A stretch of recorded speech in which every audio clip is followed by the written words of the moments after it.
Hey guys, this is Gary Ronsval, pastor of Solana Valley Church. I hope you're doing well. I just kind of wanted to share with you a few things, kind of my Thursday afternoon ramble. I wanted to talk with you a little bit about prayer if I could. And for me, one of my practices is every morning I love to get up. I sit in my couch in our family room and I just look out over. We have several trees, redwood trees in our backyard. And for me, I planted them many years ago and they've kind of grown up, matured now, but it kind of feels like you're looking out onto a forest. And so for me, it's just real restful and peaceful. But what I do in prayer is something I've been doing for many years. And to illustrate this, I'd like to tell you a story, if I can, from when my son was a little boy.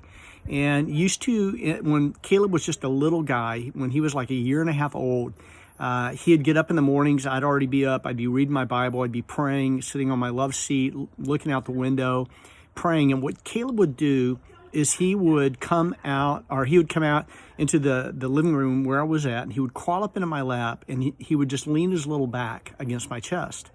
And as he did that, he was happy and content. He would just spend an hour with me there and was happy to be there.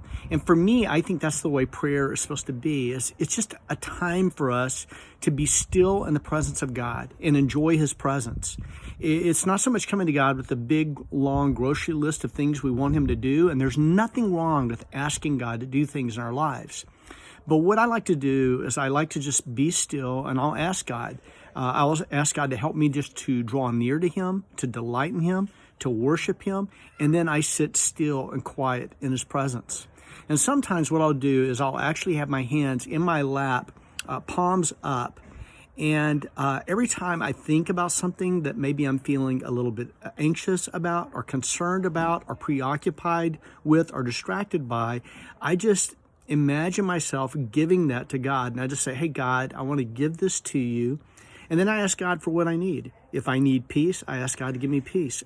If I need grace, I ask God to give me grace. If I need wisdom and how to deal with what I'm thinking about, I just ask God to give me wisdom.